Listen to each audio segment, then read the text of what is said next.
नमस्कार, India news देख रहे हैं आप और मैं हूं आपके साथ सचिन दुबे। 22 जिले 22 खबर की शुरुआत करते हैं। जेजेपी के राष्ट्रीय अध्यक्ष अजय चौटाला ने कहा कि हरियाणा की गठबंधन सरकार को बने हुए 2 साल से ज्यादा का समय हो चुका है।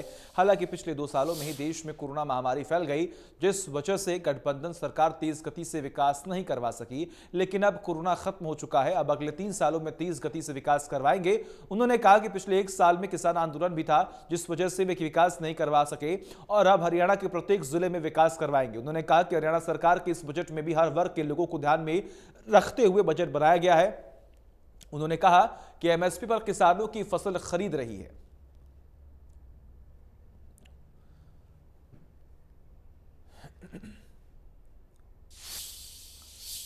पैंतीसवें अंतर्राष्ट्रीय सूरजकुंड मेले को लेकर सूरजकुंड मेला चौपाल पर प्रेस कॉन्फ्रेंस की गई, जिसमें टूरिज्म के तमाम उच्च अधिकारी और फरीदाबाद के पुलिस कमिश्नर पहुंचे।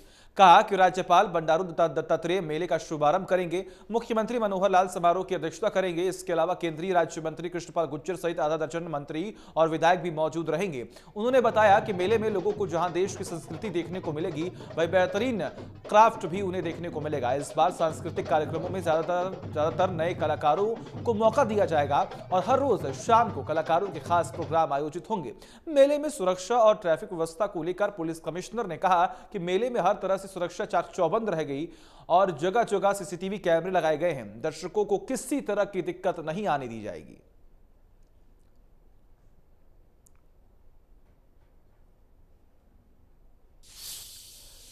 जींद में निकाय चुनाव को लेकर जेजेपी ने कमर कस ली है। जेजेपी के जिला निकाय चुनाव प्रभारी डॉक्टर केसी बागड़ ने इंदिरा बाजार में व्यापारियों के साथ कार्यक्रम का आयोजन किया और इस मौके पर शिबू जिंदल भारानिया और शहर के दर्जनों व्यापारियों ने डॉक्टर केसी बागड़ को सम्मान स्वरूप स्मृति चिन्ह भेंट कर स्वागत किया।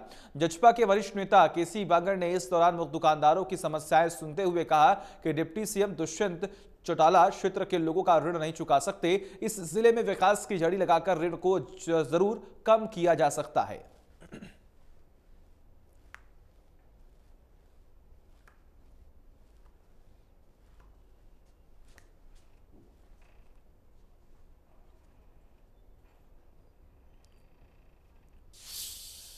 झज्जर में होली के त्योहार पर पुलिस ने हुड़दंगियों के साथ सख्ती से निपटने के लिए पूरा एक्शन प्लान तैयार कर लिया। पुलिस ने लोगों से शांति से होली का पर्व मनाने की अपील की है, साथ ही सचेत भी किया कि जो भी होली पर्व पर हुड़दंग कर अशांति का माहौल पैदा करेगा, उसके साथ पुलिस सख्ती से निपटेगी।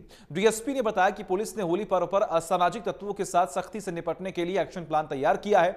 आधा दर्जन राइडर पुलिस, पीसीआर, थाना प्रबंधक और ट्रैफिक पुलिस विशेष निगरानी रखेगी और जो भी शांति को भंग करेगा उसके खिलाफ सख्त से सख्त कार्रवाई की जाएगी। ऑनलाइन पेमेंट को लेकर चल रहे फ्रॉड से व्यापारियों को सावधान करते हुए डीएसपी ने कहा कि सभी व्यापारी बैंक और पुलिस की गाइडलाइन के साथ साथ सिक्योर मोड से ही पैसों का लेन देन करें।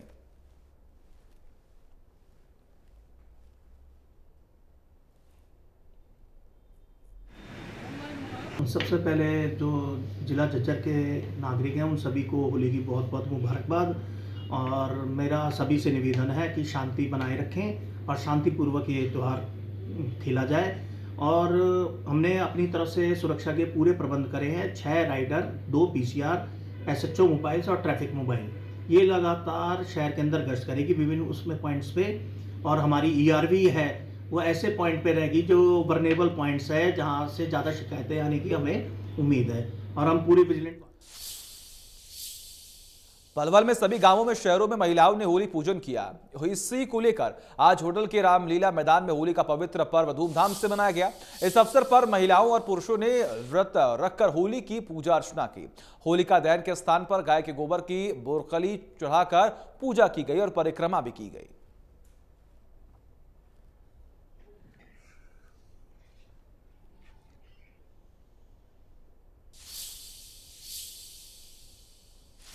लुवारू में 3 दिनों तक महिला कुश्ती का महाकुंभ चला, जिसमें हरियाणा और राजस्थान की महिला पहलवानों का दबदबा रहा। प्रतियोगिता में फ्री स्टाइल महिला कुश्ती में 113 विश्वविद्यालयों से 1000 महिला पहलवानों ने अलग अलग भार वर्ग में अपने जौहर दिखाए। खिलाड़ियों ने बताया कि चैंपियनशिप में मेडल जीतकर उन्हें भविष्य में होने वाली राष्ट्रीय स्तर की प्रतियोगिताओं के लिए अवसर मिला है। उनका भविष्य में ओलंपिक और कॉमनवेल्थ जैसी प्रतियोगिताओं के लिए प्रतिस्पर्धा पहलवानों को कड़े मुकाबले देना है और देश का नाम रोशन करना है।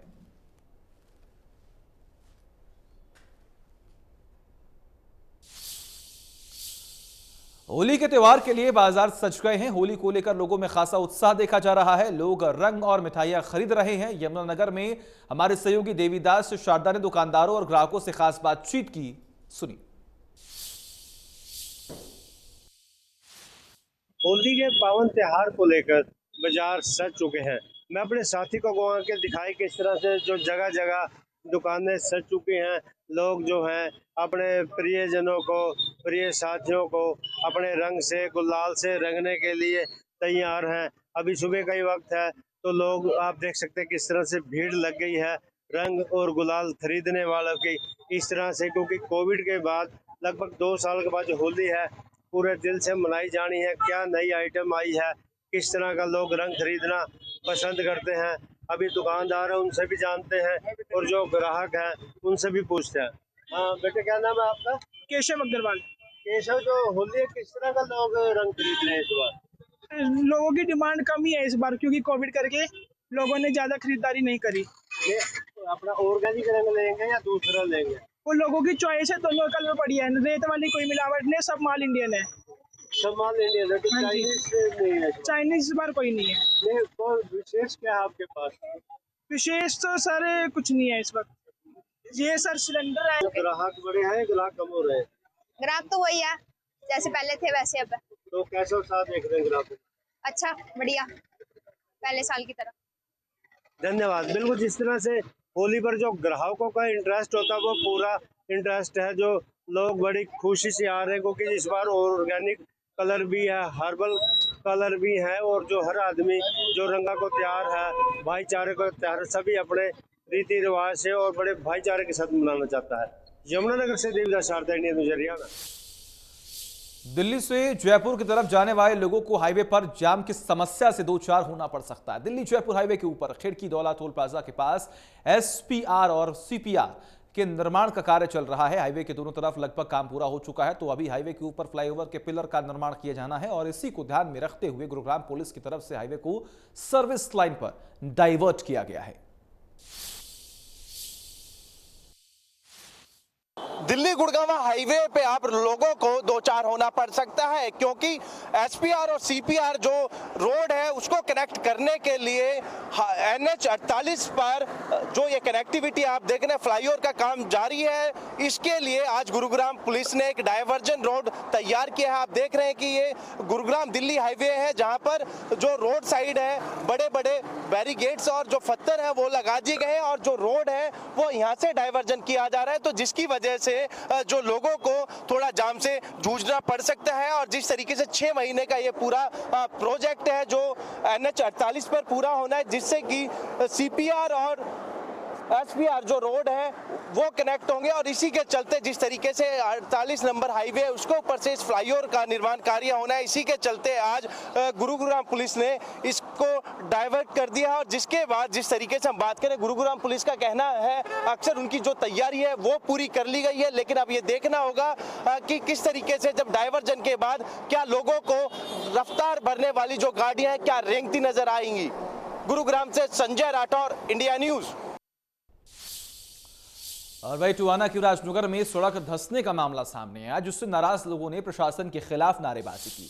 हालांकि गनीमत रही कि कोई हादसा नहीं हुआ। लोगों का कहना है कि गड्ढे में बुजुर्ग गिर गया था, जो कि सुरक्षित बाहर निकाल लिया गया है। लोगों ने अधिकारियों से मांग की है कि मामले की जांच होनी चाहिए और दोषी को सजा मिलनी चाहिए ताकि आगे से ऐसी गलती ना हो सके। वहीं नगर परिषद अधिकारी ने जल्द समस्या का समाधान करने की बात कही। कहा कि राजनगर से एक शिकायत आई है, समस्या को जल्द दूर किया जाए।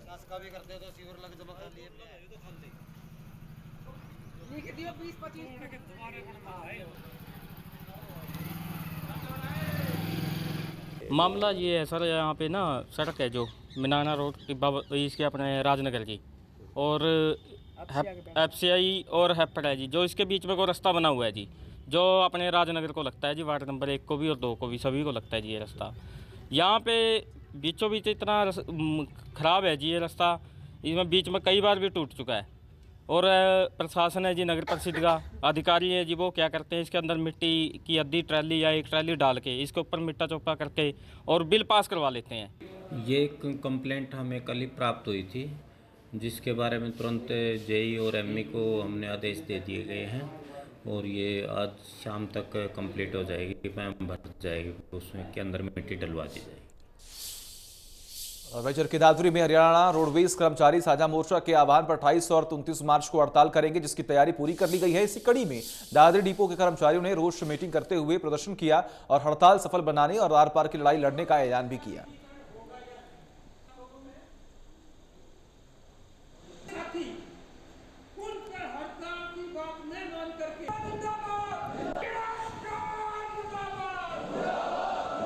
हमारा जो प्रोग्राम है आने वाले 28-29 का जो देशव्यापी हड़ताल है उसके समर्थन में गेट मीटिंग कर रहे हैं, डिपो वाइज लोगों को जागरूक कर रहे हैं। ये जो केंद्र और राज्य की जो सरकार है ये इतनी कुठाराघात करती है, रोजाना ऐसे फरमान लाते हैं जिसमें कर्मचारियों का नुकसान होना ही होना है। तो इसके विरोध में रोडवेज को बचाने के लिए, रोडवेज की आर्थिक मांगों के लिए 2 दिन की स्ट्राइक है।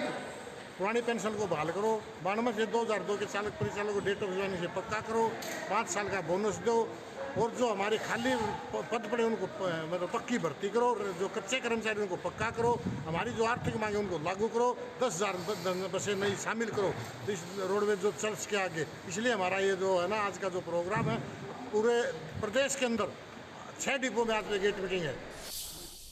और वह सोनीपत के सीसीएस जैन गर्ल कॉलेज का बड़ा फर्जीवाड़ा सामने आया, जहां कॉलेज की एमए प्रथम वर्ष की 7 छात्राओं से फीस तो ली गई, लेकिन फीस जमा नहीं करवाने की वजह से रोहतक विश्वविद्यालय की तरफ से छात्राओं को रोल नंबर जारी नहीं किए गए। आरोप है कि कॉलेज की तरफ से छात्रों को फर्जी रोल नंबर जारी कर उनकी 2 परीक्षाएं भी करवा दी गई, लेकिन तीसरी परीक्षा के लिए उनके प्रश्न पत्र नहीं आया और कॉलेज द्वारा उनका रोल नंबर भी वापस ले लिया गया।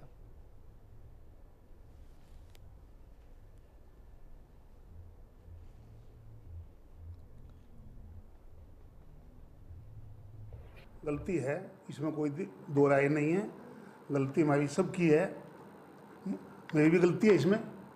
जो देखभाल नहीं कर सके या वो नहीं कर सके, और जो कोई भी वर्कर, कोई भी कर्मचारी गलती करता है तो सब हमारे ऊपर आती है।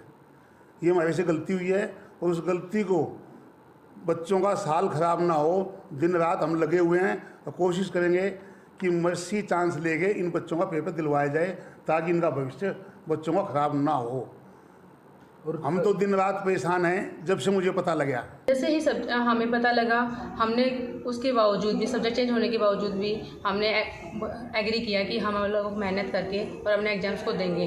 हम एग्ज़ाम स्टार्ट करें। लास्ट हमारे फर्स्ट 2 एग्ज़ाम जो स्टार्ट हुए तो हमें 3 तारीख को ही रोल नंबर इशू करवाए गए और 3 तारीख को के रोल नंबर के बाद हम जब 4 तारीख को एग्ज़ाम देने आए, हमारे 4 तारीख का और 7 तारीख का एग्ज़ाम हो गया था।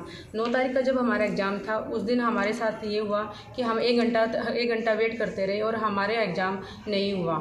1 घंटे के बाद हमें बोला गया कि तुम लोग वेट करो, जैसे तुम्हारा एग्ज़ाम आएगा हम बता देंगे, कुछ प्रॉब्लम आई है।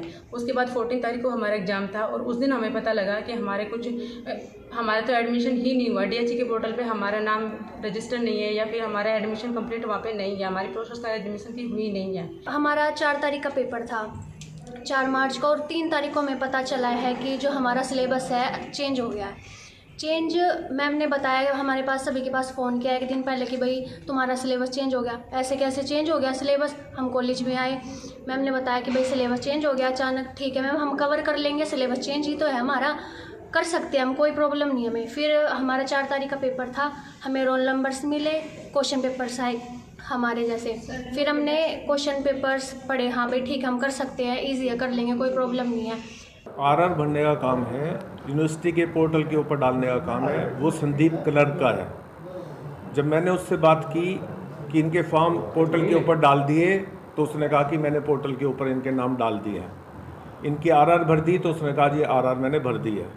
इनकी फ़ीस, यूनिवर्सिटी की एग्जामिनेशन फ़ीस जमा करा दी तो उसने कहा हाँ मैंने इनकी यूनिवर्सिटी की एग्जामिनेशन फ़ीस जमा करा दी है। उसका कोई भी प्रूफ मेरे पास इसलिए नहीं होता क्योंकि वो ऑनलाइन कराता है प्रधान जी के मोबाइल नंबर से कि कब उसने फ़ीस जमा कराई या नहीं कराई है, इसका कोई भी प्रूफ मेरे पास नहीं होता, कोई चेक चुकी नहीं जाता होता।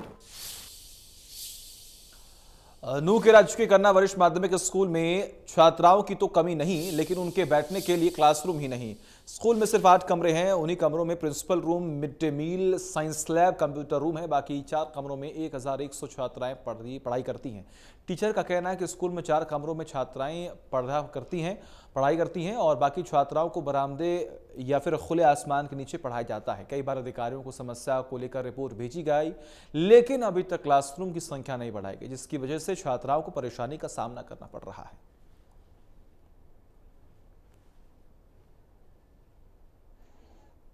हमारे स्कूल में कमरे बहुत कम हैं, जिससे लड़कियों को पढ़ाई में बहुत प्रॉब्लम होती है। एक क्लास में इतनी सारी लड़कियां हो जाती है कि लड़कियों को ठीक से समझ भी नहीं आता। अगर कमरे ज़्यादा होंगे तो मतलब लड़कियां ज़्यादा अच्छी तरह से बैठ पाएंगी और फिर समझ में भी अच्छा आएगा और हमें कोई प्रॉब्लम भी नहीं होगी। हमारे स्कूल में बच्चों की संख्या ज़्यादा है और कमरे कम हैं। इसके लिए हमने एसडी मैम को भी पहले बताया था प्रॉब्लम के बारे में, वो एक कार्यक्रम में आए थे। इसके साथ साथ हमारे जो शिक्षा विभाग के अधिकारी हैं उनको पत्राचार कर चुके हैं। इसके साथ हमारे एक यूडाइज फॉर्म भरा जाता है, उसमें कमरों की संख्या दिखाई जाती है, बच्चों की संख्या दिखाई जाती है। तो हम इस बारे में बात कर चुके हैं और अधिकारियों ने आश्वासन दिया है कि जल्दी समस्या का समाधान किया जाएगा। हम 11th क्लास में हैं और हमारे स्कूल में बहुत कम कमरे हैं, इसलिए हमें प्रॉब्लम होती है पढ़ने में भी। और यहाँ तक कि हमारे स्कूल में अब बरामदे में बैठते हैं लड़के, बहुत ज़्यादा संख्या है यहाँ पर लड़कियों की, इसलिए हमारे स्कूल में कमरे बनवाए जाए। और हमें कुछ ज़्यादा प्रॉब्लम होती है यहाँ पर, अब पढ़ने में भी बच्चों को दिक्कत होती है, बैठने के लिए जगह नहीं होती। करनाल में दुबई से आए विदेशी सैलानी बनकर 2 बदमाशों ने व्यापारी से हजारों रुपए की लूट ली है।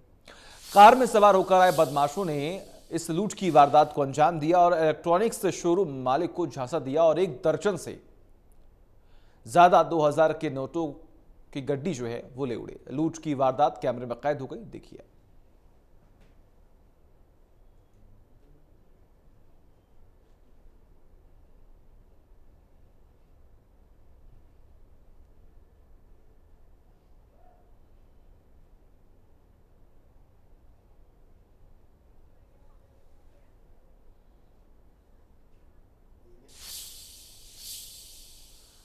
और 22 जिले 22 खबर में मेरे साथ बस इतना ही। देखते रहिए इंडिया न्यूज। नमस्कार।